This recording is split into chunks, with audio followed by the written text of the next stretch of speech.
The morning air was thick, not with the usual market smells of bread and spice, but with the stench of my own terror. My heart hammered against my ribs, a frantic bird trapped in a cage of bone. They dragged me through the streets, their hands like iron claws on my arms. The whispers followed us, slithering like snakes through the crowd. Harlot, adulteress, sinner. Each word was a stone, and I was already bruised before the first one was even thrown.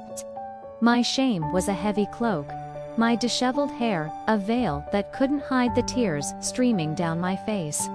I stumbled, my feet bare, on the rough-hewn stones of the city, my world reduced to a blur of angry faces and pointing fingers. Where was he?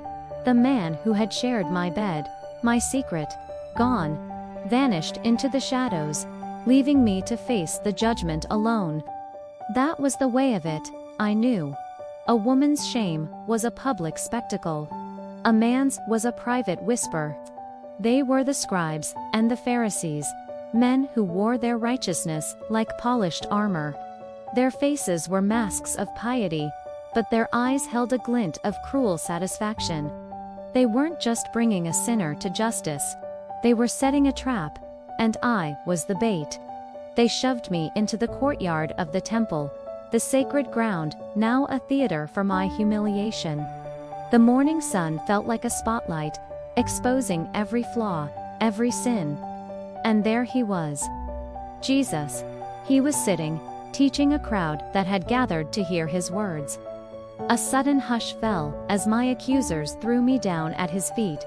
I landed in the dust, the grit scraping my knees and palms. I didn't dare look up. The dust was my world now. Teacher, one of them began, his voice dripping with false respect. This woman was caught in the act of adultery. In the law, Moses commanded us to stone such women.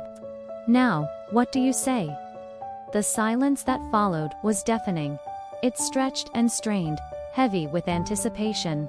I could feel dozens of eyes on me, a physical weight pressing me further into the ground. My life hung on his answer. If he said to stone me, he would betray his own message of mercy. If he said to let me go, he would be accused of defying the law of Moses. I braced myself for the verdict, my body trembling uncontrollably. My life was flashing before my eyes, the stolen moments of affection, the loneliness that drove me, the crushing weight of a life lived in the shadows. It was all culminating in this single, terrifying moment. But he didn't answer them. Instead, he did something utterly unexpected. He bent down and began to write on the ground with his finger. What was he writing? My name, my sins. I couldn't see. The dust, which had been my refuge, now hid his mysterious message. The accusers grew impatient. They pressed him again, their voices louder, more demanding. What do you say? They insisted, their trap closing in. I held my breath, certain that my end had come. The world had shrunk to this small patch of dusty ground, the silent teacher, and the circle of men eager for blood. My blood. I squeezed my eyes shut, praying for it to be over quickly. A single tear escaped and traced a clean path through the grime on my cheek. It was a tear for the life I'd lived, and for the life I was about to lose. Then, after what felt like an eternity, he straightened up. He looked not at me, but at them.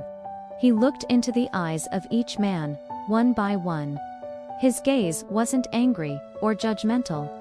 It was clear and piercing, as if he could see right through their self-righteous cloaks to the secrets they kept hidden in their own hearts. And then he spoke. His voice was not a thunderous command, but a quiet, powerful statement that cut through the tension like a knife. Let any one of you who is without sin be the first to throw a stone at her. The words hung in the air, simple yet shattering, a challenge, an invitation for them to examine themselves with the same harsh scrutiny they had applied to me. For a moment, no one moved. The challenge was too direct, too profound.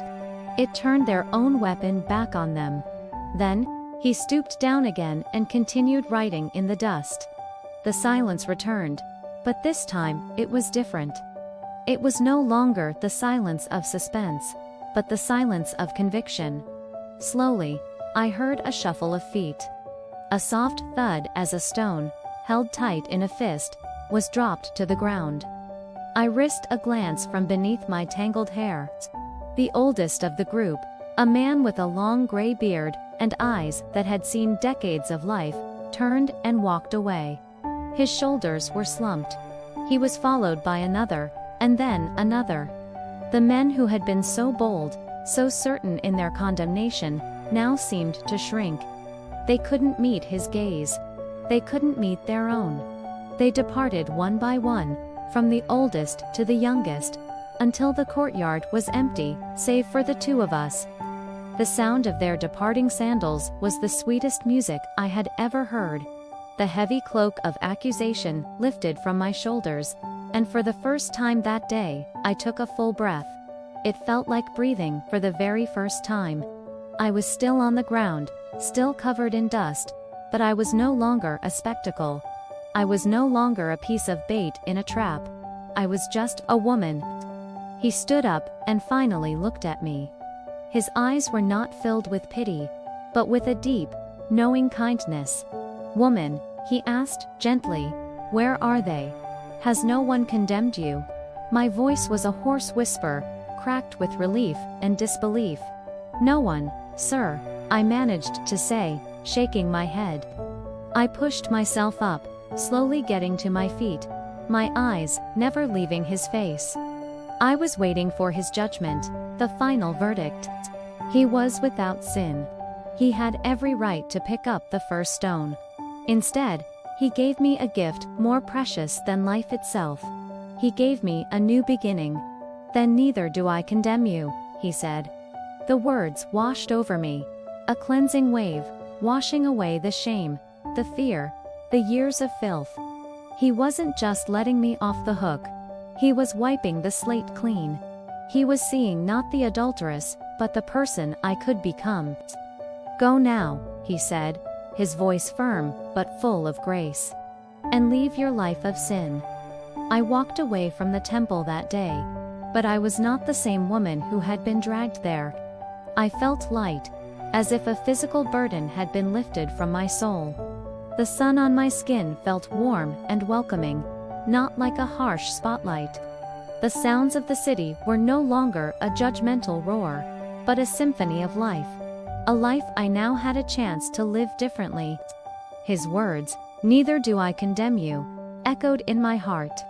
It wasn't just forgiveness, it was empowerment.